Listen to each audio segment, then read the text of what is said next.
March edition of Lloyd's This Careers meeting Live. is being So recorded. this is our third episode of 2025, and if you're joining us for the very first time, then welcome to the careers fair that comes to you. Now, Lloyd's Careers Live is our live stream show. It's designed for everyone at school or college to help you learn about new and exciting career pathways that could become part of your future. We're midway through the 2020s and already so many new jobs have appeared across the job market that weren't even around 5 years ago that you would never have heard of. And tonight, Lloyd's Careers Live is all about giving you insight, skills and confidence to help you make your best next step and imagine what's next for you. Great. Hi, everyone. I'm Elaine. And if you're a regular to Careers Live, then welcome back to you. Thanks for joining us again. So as we're stepping now into March, we're already celebrating a number of things this month so far.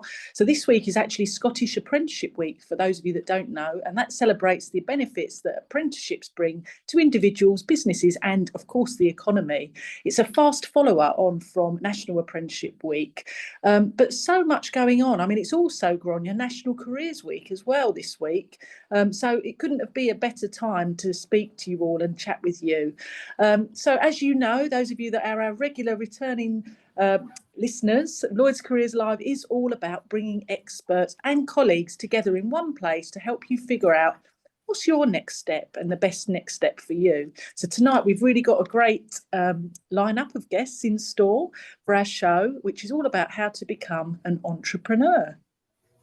Absolutely, Elaine. And this is a totally different topic for us to cover on tonight's event, but it's one that we feel is really important. We know that having one job for life isn't something that we see a lot of these days. Things have moved on so much, and some of us might even go through as many as 10 different careers in our lifetime. Yeah, and I mean, as we all know, we need to make a living somehow. That's a given. But some of us, may even have side hustles that bring in a bit of extra income alongside our day job. I know lots of us sell things on Vinted and eBay and things like that, bits and pieces that we don't want. There's so many different ways of working now, aren't there, in our modern world? For some people, though, that side hustle remains something that they actually do alongside a paid job. But for some people, they've got the passion and desire to work for themselves rather than work for someone else. And, that can be something I think that does take quite a bit of courage. When everyone else is going to uni or doing an apprenticeship or deciding what they want to do, deciding that you're going to start your own business feels like you're going against the grain potentially. But, some of Britain's best known and loved entrepreneurs just knew deep inside that they would make it happen and be much happier being their own boss. And today, you're going to hear from some of our guests who have done exactly that and developed their own successful businesses. Absolutely. Now, we've already tested the chat function, hearing where you've joined us from in the UK and beyond. So back to the chat, what I'd love you to do is type in, if you were to set up your own business, what type of business would that be? Let's get an idea of the type of roles that you might go into if you became an entrepreneur yourself. Oh, drop shipping, clothing, definitely right up my street.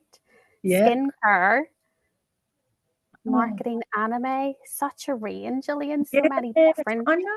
I know, so many different things.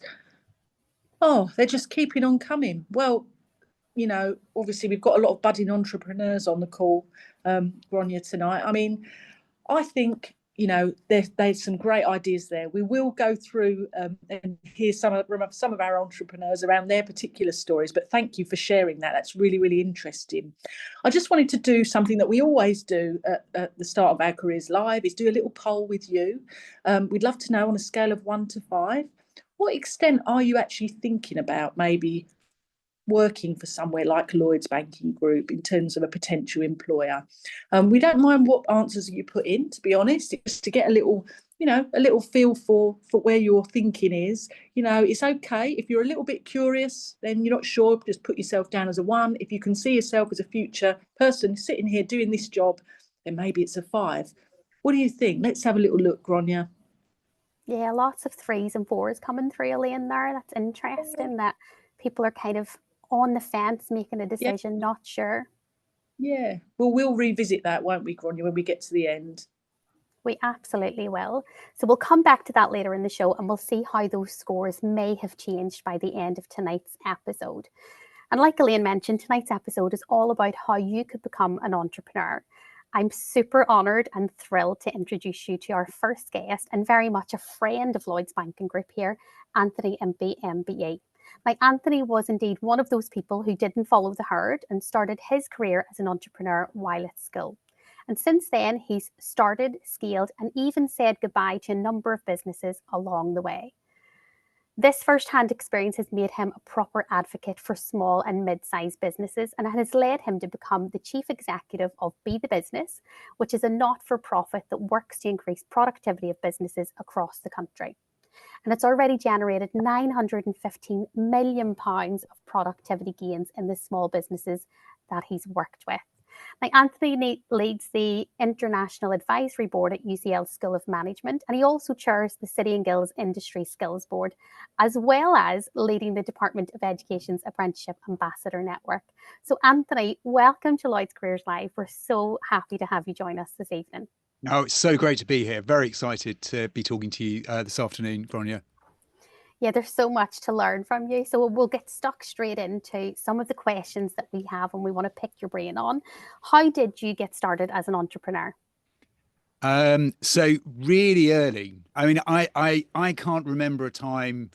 I mean, I've always wanted to be an entrepreneur, from year dot, I always wanted to be an entrepreneur. So my first business was while I was still at school, and I was when I was at school, unfortunately, the internet wasn't available. Otherwise, I'd have been selling lots of stuff on Vinted and eBay and lots of platforms that are available now.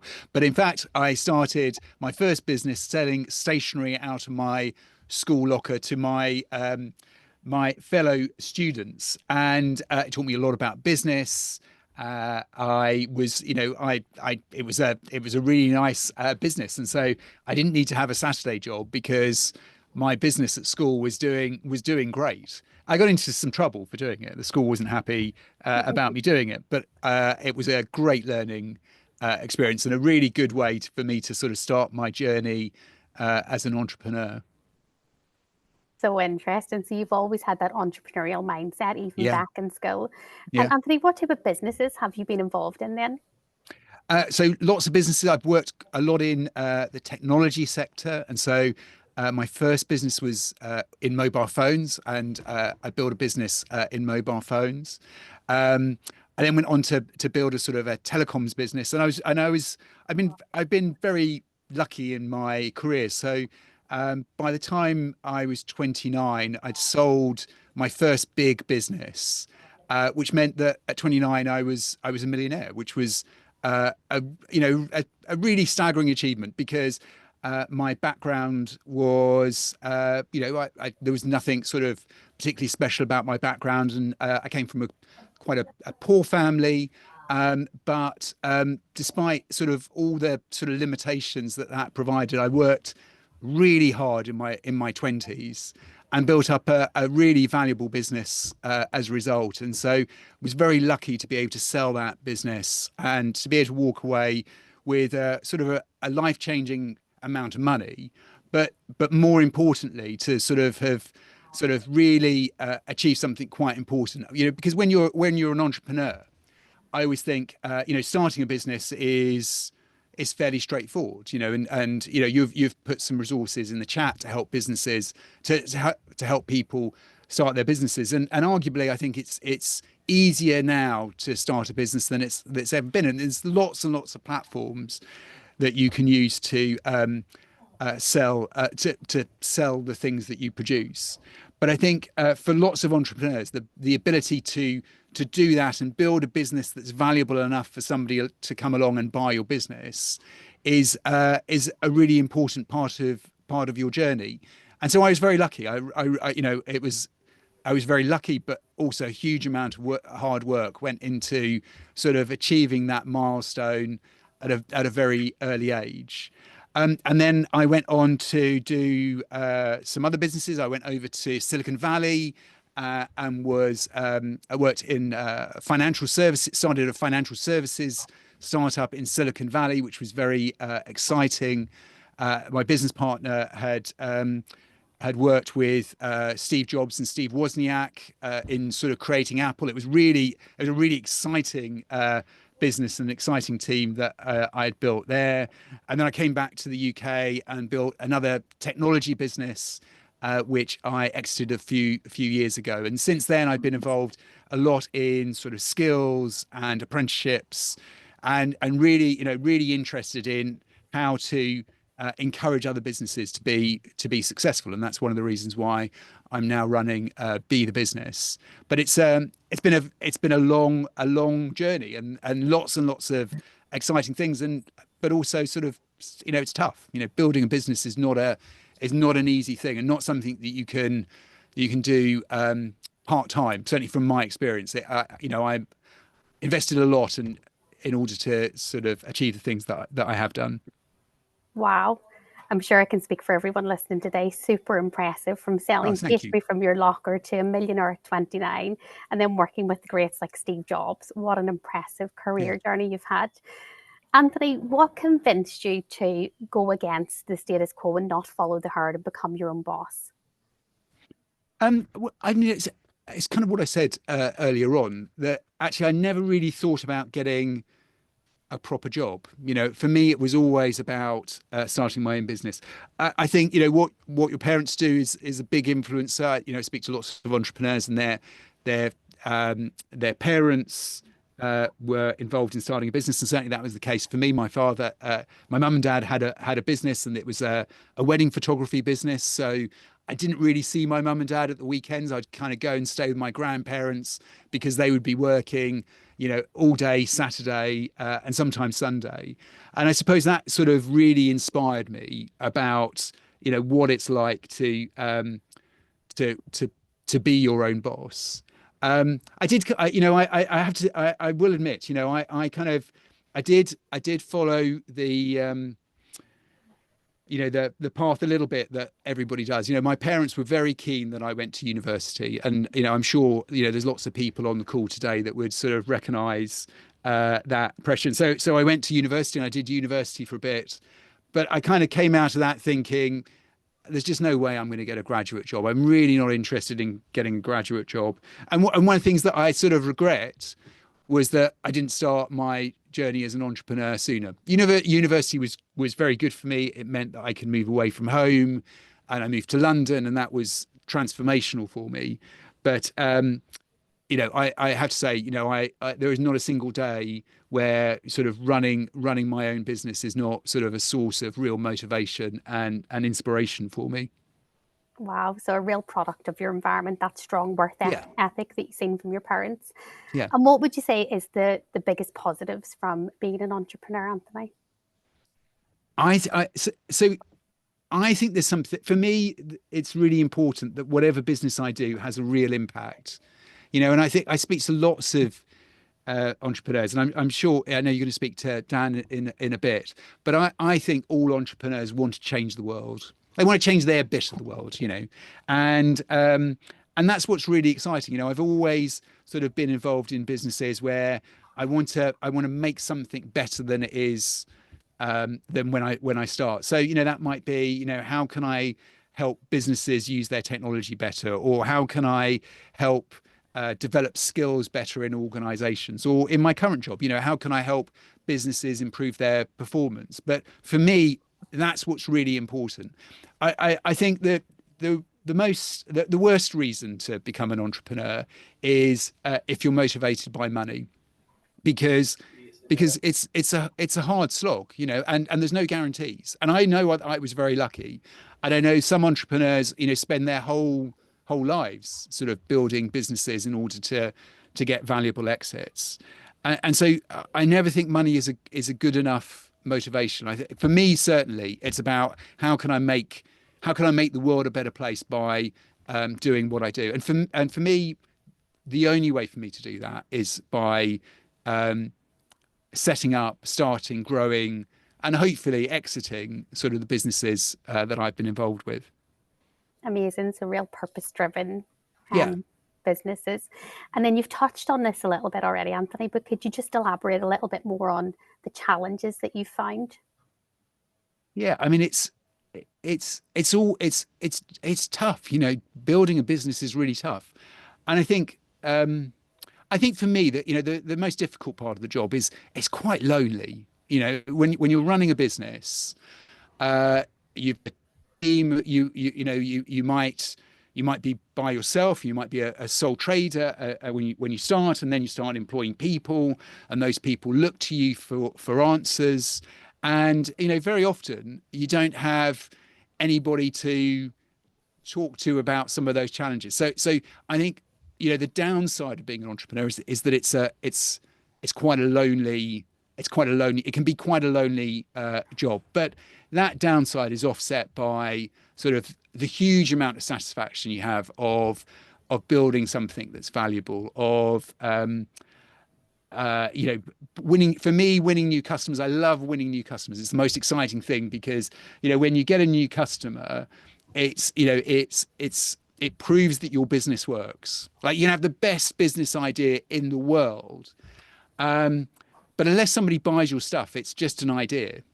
And but when somebody buys something from you, when somebody gives you money for something that you've built, or product you've created, I was kind of looking through the list of businesses that people had created, and really, the businesses that people would like to set up, and some of whom have already started, and some are brilliant things in there. And but the real proof point is when somebody buys something from you, and that's really, really exciting. But it's tough. It requires long hours, and you do work. I still work very hard. I put in 12 hours a day, and I might work 5 or 6 days a week. It's hard work, but it's immensely satisfying and fulfilling.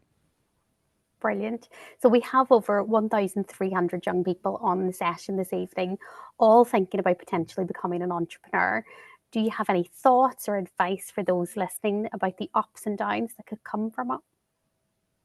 Yeah, I mean, I by the way, I'm very nervous. This is a huge audience, so I hope I'm doing a good job for everybody listening. But I think if you're interested in becoming an entrepreneur, I think it is one of the best times to start a business. I think there's so many resources. When I was starting, there was nothing, and that sort of going against the grain. It was really, really difficult, because all my friends and colleagues were going, or my friends, my fellow students were going and doing, kind of going and getting employment and working for brilliant organizations like Lloyd's, and that worked for them, but it would never work for me. But I was under, huge amount of pressure from home and from my peers about going and getting a job. And for me, that was never an option. But it was really difficult. There weren't the resources that are available today. So I think, it is one of the best times ever to start a business, because there's so many resources available, and there's lots of funding available as well. If you want to start a business, you can get funding, you get resources. So there's a lot of things that you can do. And I suppose my advice is what I was saying a little bit earlier. The idea that you have for your business that's the easy bit. Like, ideas are easy. But what's really difficult is putting those ideas into practice. And so I always advise people to think about how they're going to put their ideas into action. How do they turn the idea into a business? And I think one of the easiest ways to do that is to set up a business with somebody else. And the reason why I say that is because actually having a business partner is often the way that you can overcome the loneliness that I talked about. But it also means that you've got two heads thinking about the same problem. And what that means is that the idea that you start with might not be the idea that your business actually ultimately comes to do, because the two of you, three of you, or however many of you come together to run that business, the idea will change as you try to sell things to customers, and customers don't buy things from you. So you'll change the idea, or you'll change what you're making, or you'll improve. Like, you'll make a successful business is about making 100, maybe 1,000 changes to what you do. And the more people thinking about those challenges and the changes that you need to make, the better, because it means that you can move faster. So I would always say, an idea is important, but it's nowhere near as important as being able to put it into action. So if you can find somebody who's as excited about your idea as you are, and go and do it, build that business together. And they're really successful. They're often very successful businesses when you have more than one person building a business. Would be my sort of my piece of advice. And then finally, Anthony, really quick question. What would you say are the key skills that you need to be an entrepreneur? I think creativity is a really important skill, because you have to you're constantly problem solving. And you're constantly problem solving because you need to maybe sell more things, and to be able to sell more things, you've got to make your product better. And so I think the ability to be creative is probably the most important skill. Now, obviously, there's not a GCSE or A level on creativity, but there's lots of subjects where actually that creative thinking is really important. But I'd say that by far the most important skill is that ability to be super creative and to be able to move really, really quickly. Amazing. Anthony, thank you so much for joining us tonight. Great insights there. I'm going to hand over to Elaine. Brilliant. Thanks, Grainne. Thanks, Anthony. Yeah, amazing. And it's really interesting listening to what you were saying, because when I talk now about our next entrepreneur, there are a hell of a lot of similarities there in terms of the sorts of skills that are required, and also, that thing around it being very hard work and lonely, etc., etc. So please do hang around if you can, Anthony, because I'm sure we'll have lots of questions coming in on the chat. But yeah, so now on to our next entrepreneur. So earlier in the week, I met with one of our colleagues who's called Carlia. Now, Carlia works at Lloyds Banking Group, and she's passionate about social and economic equity for underserved and underrepresented entrepreneurs. So Carlia is a colleague. We work with her. She joined Lloyds Banking Group in 2022 as our first Black Entrepreneurs Programme Manager, leading lots of different initiatives that champion diversity and inclusion in entrepreneurship, creating opportunities for underrepresented founders to access lots of different resources and support for success. Now, when Carlia was 22, she actually launched her own business, which is called Jammy. That's the UK's first discount card and incentive platform that supports and celebrates Black-owned businesses. Now, Jammy enables consumers to discover, shop, and support hundreds of small businesses through different offers, building a network that strengthens community impact and boosts visibility for the brands. So for Carlia, her work not only addresses the visibility gap that many minority-owned businesses face, but it also builds a supportive infrastructure that enables these brands to grow and reach new customers, etc. So Carlia is actually, in terms of what she's doing, she's at the forefront of fostering economic inclusion and social equality for underrepresented entrepreneurs. Now, Carlia is not with us today, but I did do a little recording of my chat with her. We're not going to share the whole recording on the call because it's about 25 minutes long, I think, but the link to that will be made available to you as well. But we'll just show you some of it. If you can play the video, please, Dan.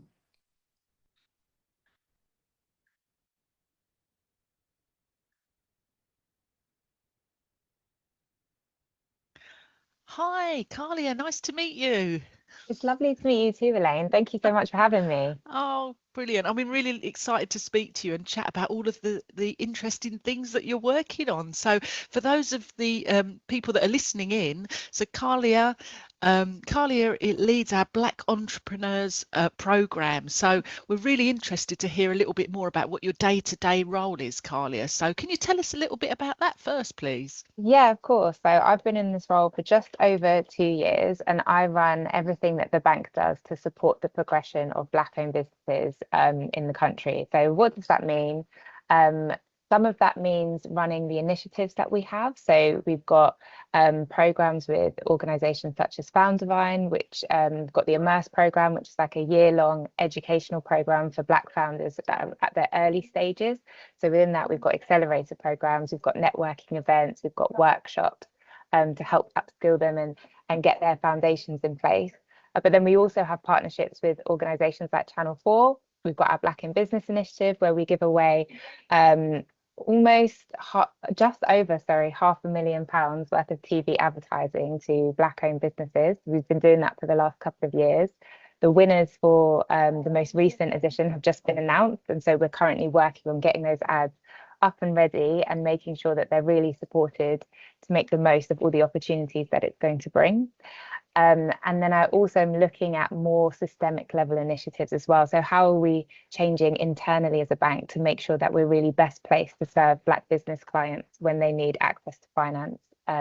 Because for anyone who doesn't know, there are a lot of underserved founders in Britain, like depending on different demographics. So women, Black entrepreneurs, entrepreneurs with disabilities, and I sit in the social sustainability team who looks at what is the role that an organisation such as Lloyds should be doing to address some of these, and how can we really make a difference in the outcomes for their businesses?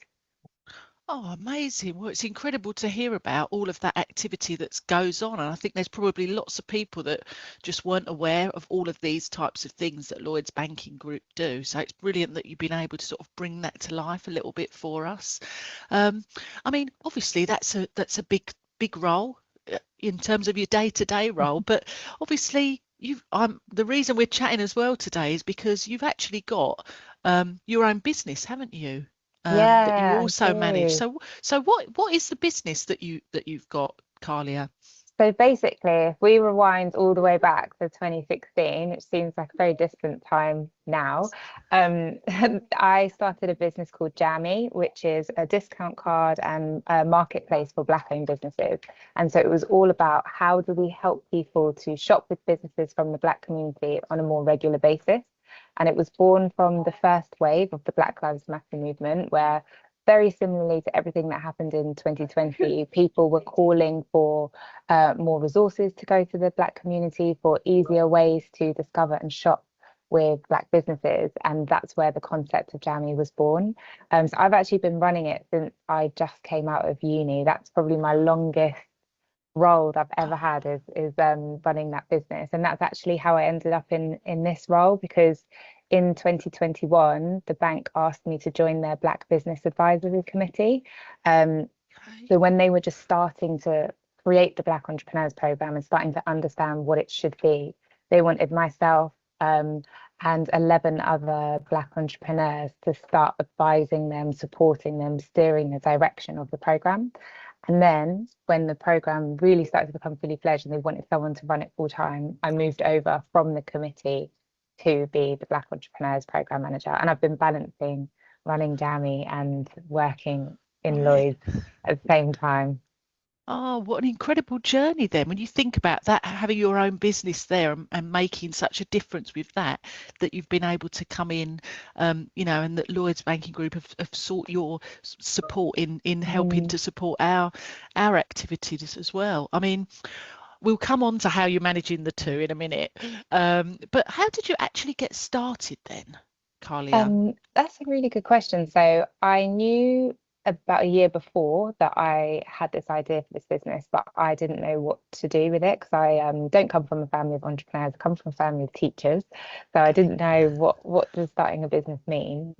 But then I actually did this thing called the International Citizenship Service, which was like a government-funded program where I went to Kenya for 3 months and was helping entrepreneurs start their businesses and run their businesses out there. I was basically a glorified extra pair of hands. And I was in a very small town in Kenya for 3 months, working with 3 businesses. One of them did lunchtime meals that she sold to offices. Another one did smoothies. Another one made shoes.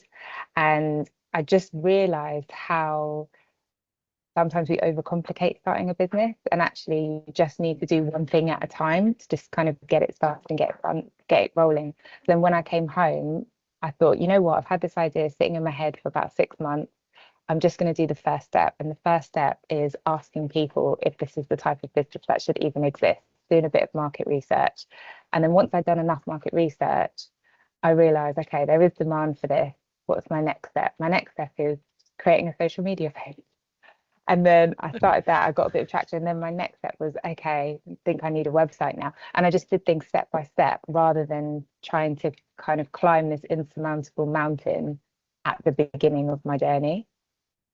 Oh, well, it sounds like it has been quite a journey when you think it's going from strength to strength now when you started it all those sort of years ago. I mean, how are you managing like working full time and combining running your business at the same time as well? So I'm very fortunate in that I started the business with my sister, and so my sister, myself and my sister used to run the business full time, and then when I moved over to run the Black Entrepreneurs Program, she carried on running it full time. So I was very fortunate that there's still some support there. It's not all just falling on me. But I was really keen from the start when I decided I was going to start working for Lloyds that we got as much automation into the business as possible. So anything that did not need to be done by a human was not done by a human, just to make the burden a little bit less, especially when we're talking about like menial tasks. So things like marketing, automated emails, like making sure that those are just going out, so you don't even have to think about it. The way that we speak to our customers, the way that we speak to the businesses that we work with, like we've got like CRM systems in place, invoice chasers as well. That's always a good one that goes out automatically. So that's one of the ways.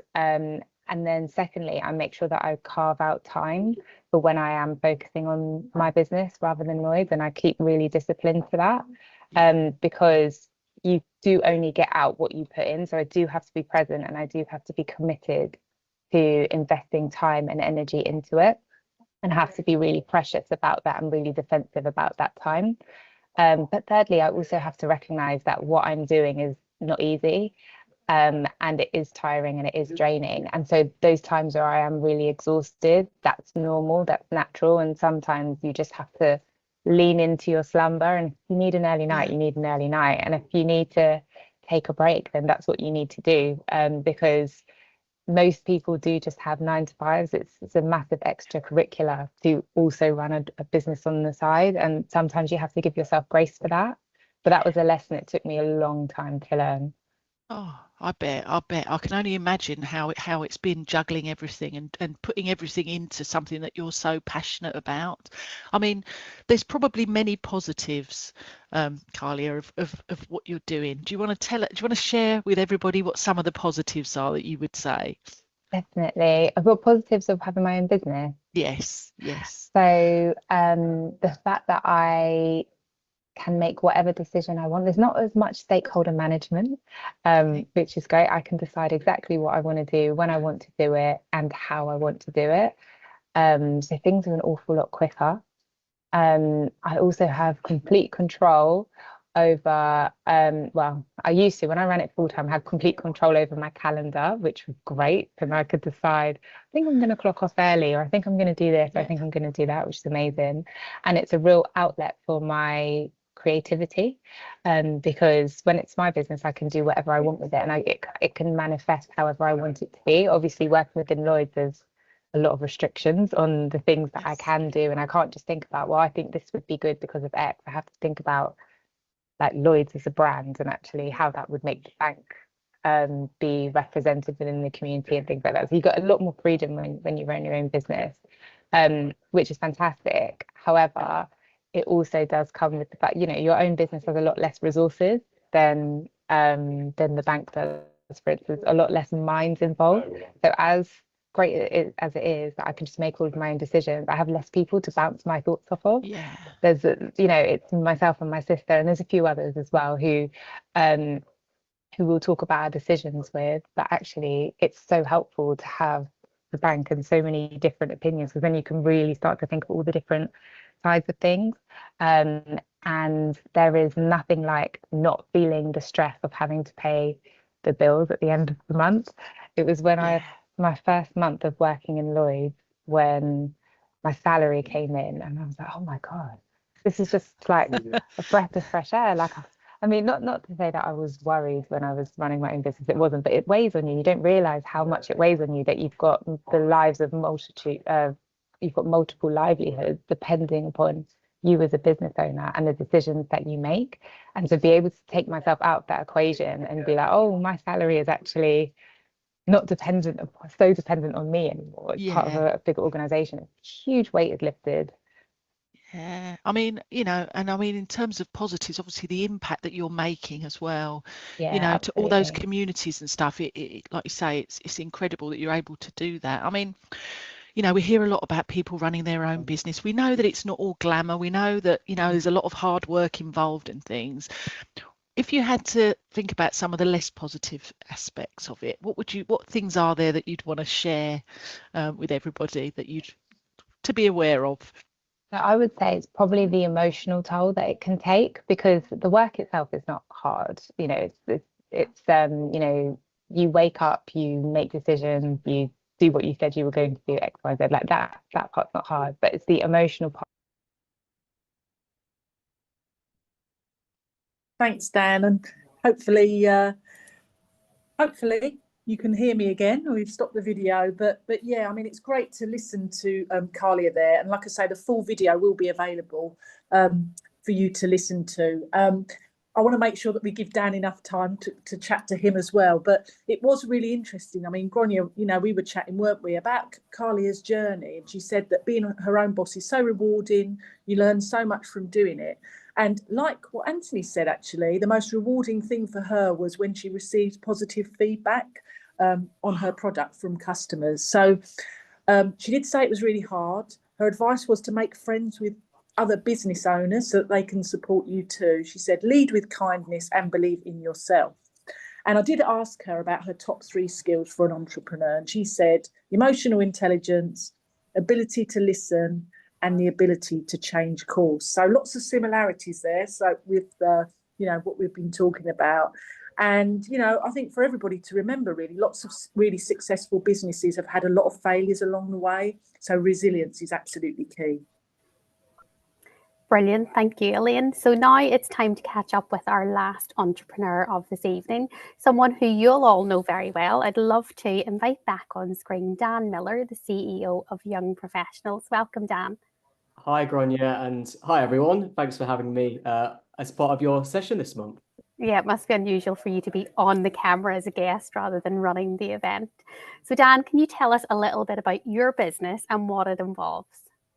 Yeah, so I know that most of you on the call will probably know of the Young Professionals brand in some sort of way, but we are one of the largest student networks in the UK. So we are partnered with about 4,000 schools, 500,000 students, and we help you guys get insights to different organizations, careers, apprenticeships, and work experience programs.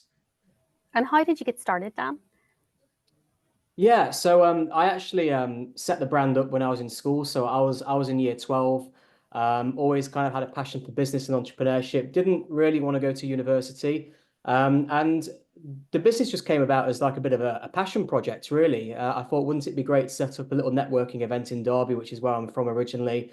Got a few of my mates involved and reached out to some local schools and local employers, and it all kind of kicked off very, very regionally up in Derby. So just like Anthony, it started off in school and that's where it grew from. Yeah. Dan, then what made you feel like being your own boss, and how did you know that was going to be the right thing for you? Yeah, I mean, I've always kind of liked the idea of being an entrepreneur, being my own boss. I don't think anyone could manage me, to be honest. I like doing I like doing my own thing. I guess I've always had a passion for business. So ever since a young age, I was washing cars, making money when I was a teenager. I was the tuck shop man at school, so I was selling sweets from my locker. Got closed down multiple times, but I've always had a passion for business, and I was doing that when I was in year 10, year 11, and it came to when I was in year 12, I just knew I needed to do something more than selling sweets from a locker. So I just thought long and hard what I could do, and I knew I never wanted to go to uni, and it just occurred to me that every school would run these careers fairs, and it was always just full of unis and never actually never actually any employers teaching students how to get jobs, becoming more commercially aware, and ultimately offering work experience programs and things like that. So I thought, wouldn't it be great to set up a company that just worked with corporate employers, giving students the skills and things that they needed. And yeah, as I said, it all kind of took off from Derby. The biggest employer we've got there is Rolls-Royce. And I just picked up the phone to them and said, hey, look, I've got this business idea. Long story short, got a meeting with them, FTSE 100 company. I was 17 at the time, walked into their offices and I said, look, would you like to get involved? And quite literally, they signed me a blank check for a few £1,000s. They said, here's some cash down, go and grow your business. And that's pretty much what I was doing. And you know, we got one brand on board, and then lots of other organisations across the East Midlands started getting behind the YP brand, and that's kind of how it was all founded. And I guess being 17, making a bit of money, I quite liked it. And obviously at the same time, we were helping so many students connecting with organisations. So yeah, that's kind of why I wanted to be my own boss. Wow, that's amazing. And Dan, then from your perspective and the experience that you've had, what have been the positives and the challenges? Yeah, I think it's hard to really share the whole journey because I'm about 8 years into my business career now, and I think a lot of people look at the YP brand and think it's really successful. You know, it's a big organization, but you know, it took 5 years to build the brand, and I think a lot of people think that businesses can be successes overnight, but you know, it took me 5 years really to actually grow the organization and to really cement ourselves in the industry that we're in. I guess, you know, I finished school, got 3 A levels, 2 Bs and a C, and I quite literally just packed my bags and took a gap year. So I moved down to London, made 30 grand in school, which wasn't too bad. It was probably the same amount of money that a graduate would get on a grad scheme. And I thought, you know what, I'm going to take my money, move down to London and see if it goes somewhere. So I kind of took a bit of a gap year in London to try and find my feet and try and see whether the YP brand could grow. And obviously at that time, all of my friends went off to uni. I was there in London on my own. I was just in a house share with 5 other random people I'd never met before. So I grew up pretty quickly, and there I was in London on my own, trying to grow the brand. And I guess it was a bit lonely at times, but you know, I kind of always knew that I wanted to grow the business to help more and more young people, because I saw firsthand what it was doing in Derby and across the East Midlands. And you know, I just thought, wouldn't it be great if I could take this to helping, you know, not just a few hundred students, but tens of thousands of students all across the country. So so yeah, I guess growing the brand, obviously we grew I grew our social media pages single-handedly from like 0 followers to over 75k on Instagram. And so yeah, but that all didn't happen overnight. It took a long time really to build the concept, to build the brand. And you know, I guess being 18 in London on my own, you know, it was quite hard to get businesses to buy into you, because they thought, who's this 18-year-old lad? What does he know? And it was a bit of chicken and egg situation. You needed employers to work with you, but you also needed schools to work with you as well, because they wanted to get access to the employers. So so yeah, I guess that was probably one of my biggest challenges, growing the brand. But once you've got 1 or 2 big companies on board, a lot of the others usually seem to follow afterwards. Super interesting. Now, Dan, you'll be familiar with this because you have, like you've mentioned, so many young people in your network. We see lots and lots of young people studying economics and business studies, but we don't see that many of them choosing entrepreneurship as a career plan. Why do you think that might be? Yeah, I mean, I'm a big believer that entrepreneurs are born. You know, I think we're kind of wired up a little bit differently. We've got that kind of different type of thinking, but I do believe students can become great business leaders and sometimes fall into entrepreneurship. You know, I see so many students now setting up their own businesses. I've even invested into a couple of startup businesses. I had a group of three young guys from London came to me, pitched me a business idea, and I actually invested into their company because I thought it was such a genius idea. But you know, I think now is the right time to be starting a business. You know, when I was in school in year 12, I had no outgoings. I was living at home with my parents. I had no mortgage, no financial commitments. So even if the business didn't go well, I wouldn't have lost anything, you know, but I would have picked up a ton of skills. So my advice to a lot of young students or people in school or college, you know, try things now. You know, go out there, put your ideas out there, try and see if you can grow something, because, you know, even if it doesn't become a success, you know, you've picked up so many skills. I mean, the things that I learned when I was 17, you know, I learned how to write an invoice for the first time. I had no idea what one was. I learned how to network. I learned how to go into professional meetings, do presentations, and all of those skills that I picked up in school and college. None of my mates were learning that. They were obviously focusing on their studies and their exams. But, you know, I left year 13 with three A levels, could have gone to uni, but I'd got so much experience and kind of soft skills that I picked up along the way. So now is the right time. You know, if you've got those little business ideas growing and you want to do something, you know, there's nothing stopping you doing it now. Amazing. And what would you say then, Dan, is the most rewarding part of running your own business? Yeah, I mean, for me, you know, we've helped over 500,000 students get into careers, whether it's work experience, apprenticeships, graduate roles.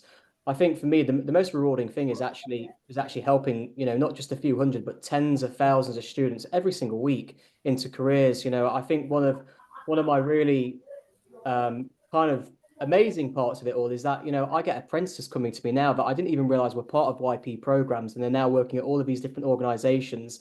And, you know, sometimes I walk into their offices and they can't quite believe I've walked in, because they've seen me on Zoom, they've seen me at events for so many years, and, you know, they just come up to me and genuinely so thankful to coming to our events, and that we played a small part in that. So that's always been the biggest driver for me with the YP brand. Yeah. So a real focus on impact and purpose then is what drives you and motivates you. Yeah. And then go ahead. Yeah. No, I was just going to say, and you know what, we're so grateful to, you know, the 4,000 schools that we work with, because, you know, without our relationships with the schools and colleges, you know, there would be no students turning up to our events. I can see there's 1,300 of you online tonight. You know, without our relationships with the schools and the students, you know, we wouldn't have a brand. So we are really grateful to everyone that kind of joins our events. And then what key skills, Dan, do you think you really need to be an entrepreneur? Yeah, I think resilience is like a really, really big one for me. You know, I've you know, leaving school, going down to London at 18. You know, I grew up very quickly, and there was lots of setbacks along the way. Didn't really know whether the business was going to work out, and just really persevering and believing in your brand and believing in your concept, because, you know, there's going to be, you know, so many people out there that will say no, but, you know, it's just that one person that says yes and believes in your products and things. I've got dogs in the background here barking away, but resilience, and I think also commercial awareness is really important as well. I'm just going to shut my door. So I think that obviously shows that we are really live tonight. We've got dogs in the background barking. Dan will be back with us in a moment. I am here. Sorry, I'm dog sitting at the moment for my family whilst they're away. But yeah, I think one of the other ones is just, you know, being really commercially aware, understanding the market that you're in. If you're going into a certain sector or sort of industry, you need to understand what your competitors are doing, who your prospective clients might be, and really researching the market and the industry that you want to go into. And that's something that I spent a long time doing in the early stages, looking at the marketplace, understanding the different kind of market trends and things like that. So I knew very early on that we had to be the biggest brand on social media, and I made sure that we became that #1 brand in the kind of digital and social media space. So it's being commercially aware and just understanding what's happening in the marketplace out there. And yeah, I guess that's my two kind of top tips. And also, I think the final one is, you know, just believing in yourself, because if you don't believe in yourself or believe in the product, then how can you convince customers, you know, clients to kind of believe in the products and service that you're offering? Super interesting to hear the journey that you've come on with young professionals. And, you know, you mentioned it earlier about businesses don't become a success overnight. It took you 5 years to build that brand, and the importance of the resilient skill when you want to run your own business. And that's been a key theme of everyone this evening, Elaine, that we've heard from around being passionate about what you do and actually dedicating the time to be able to make your brand and your business successful. So thank you, Dan, for joining this evening and sharing your insights on how YP became as big as it is and the impact that it's making. It's been super interesting to hear the journey that you guys went on. Over to you, Elaine. Yeah, and like I say, there's definitely some common threads, isn't there, Grainne? You know, when we talk about Careers Live, it's all about helping you to understand what skills you might need to gain to take you through lots of different careers. And obviously, you know, we're here, aren't we, Grainne, on the first Tuesday of every month, you know, to support you in your journey. So Do you want to talk a little bit about the work experience, Grainne? Yeah, absolutely. So like Elaine's mentioned, we are Yeah, live on the first Tuesday of every month, but it's not the only thing that we do to support you on your journey from school to the world of work. Every year, we at Lloyds Banking Group offer work experience both in person and even through a range of online and hybrid experiences. And they're there to help you gather all the insight and practice those skills to help you land the right role in an organisation or in your own business, like we've heard from the entrepreneurs tonight. Last year in 2024, over 100,000 students participated in at least one activity with us. So it's a huge operation that we have set up. But to make it easy for you to understand, we bring everything together in one single place, which is our dedicated student platform. Now, this platform you can join absolutely for free. It will provide you with learning, guidance, and access to work experience as you get a little bit older and start to consider applying for roles. There are Lloyds mentors that can help you with questions about application and assessment processes on the platform too. And the link to join the platform is in the chat now. Now, we strongly recommend that you save the link or join the platform this evening so that we can continue to support you even after tonight's live show has ended. Thanks, Grainne. And I mean, I've made a note of some of the skills that we've talked about today. You know, emotional intelligence, the ability to listen, ability to change course and be commercially aware as well. But it does seem like resilience is one of the top ones, I would say. And I mean, you know, for many of you, you're still considering what your career's next steps are going to be. You know, it's probably, we couldn't have a careers live without mentioning to you that for those of you that are thinking about getting a job first, then thinking about entrepreneurship, we do have some live apprenticeship opportunities that you can apply for now if you're in year 13, S5 or S6. So these would be roles where you'd actually work with us from September 2025. So we've got various apprenticeship opportunities in audit, technology, engineering and cyber security in lots of different locations.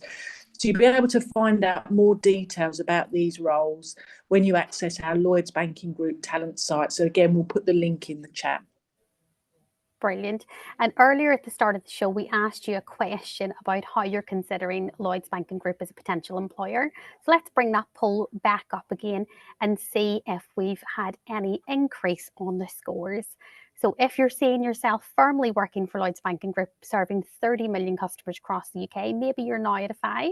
And if your heart is set somewhere else, then maybe it's a 1.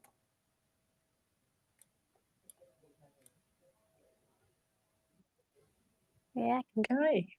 Lots they're more coming 4s through. and 5s Yeah, the first time. and you know, yes, yeah, definitely. And hopefully, you know, you'll have sort of heard about lots of different key skills that can be transferable across lots of different careers as well.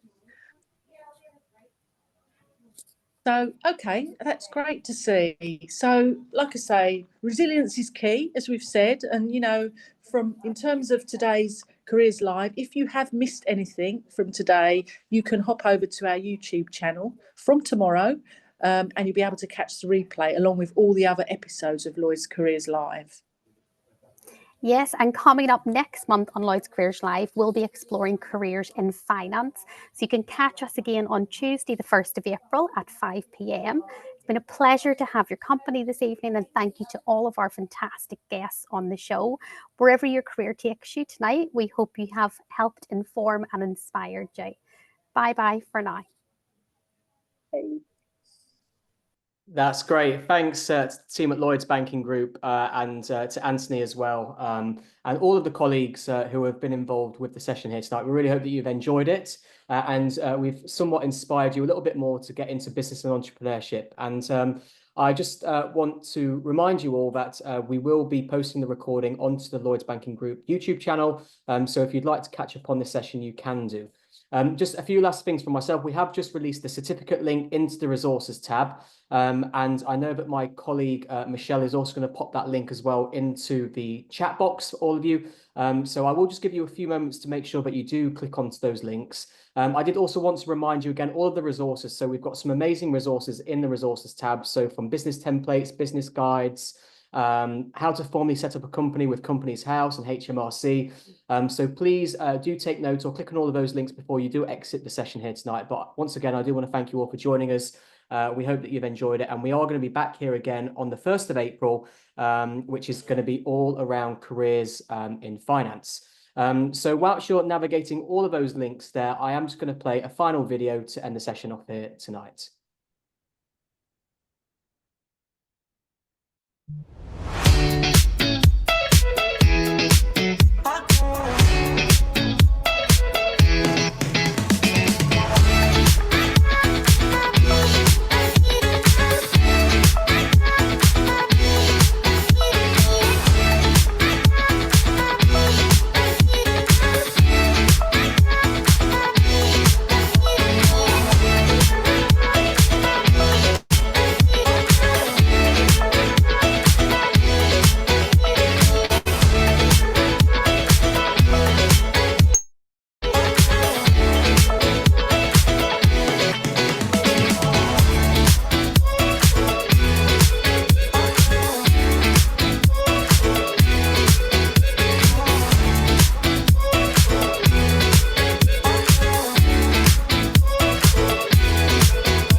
Well, thank you very much, everyone. And hopefully you've managed to click on all of those links.